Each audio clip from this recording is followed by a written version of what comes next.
Alors voilà, il va falloir positionner ces lettres les unes par rapport aux autres de manière à créer un truc, un espèce de logo, de signalétique, un truc sympa. Mais bien entendu, on a très vite un problème avec ça. C'est que quand on les superpose, ça devient illisible.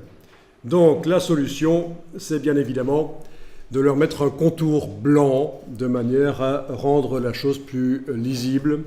C'est ce que je vais faire ici en sélectionnant le tout. Je vais aller dans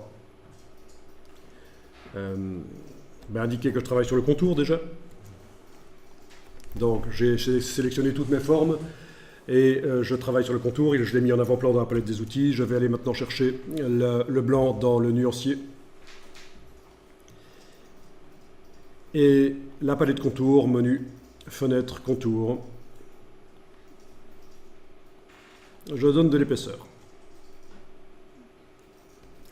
Ah oui, bien sûr, pour les lettres, on a un problème. On aurait dû mettre le contour différemment. Donc, laissez tomber. On va le faire par la palette aspect. C'est vrai qu'avec les lettres qui ne sont pas vectorisées, ça nous pose problème. Donc, supprimer le contour, la couleur de fond et de contour sur ces objets. On va faire par la palette aspect. Donc, il faut toujours tous les sélectionner. Jusque-là, c'était bon.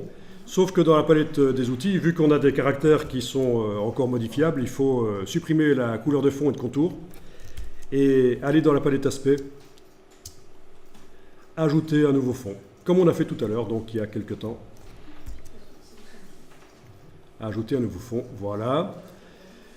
Le contour vient avec, le contour va être blanc. Voilà, je donne une épaisseur au contour. La différence par rapport à ce que j'ai fait juste là il y a 30 secondes, c'est que le contour, je peux le faire passer en dessous du fond pour qu'il ne déborde pas sur le dessin des lettres. On avait vu ça la fois passée. Très important de ne pas affiner les lettres en leur mettant un contour qui déborde.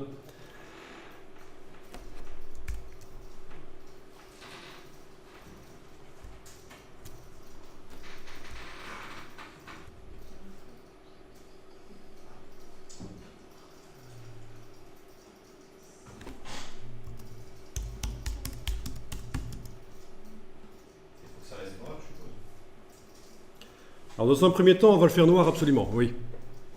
Après, on pourra mettre de la couleur à un certain moment, mais dans un premier temps, ça va être du noir.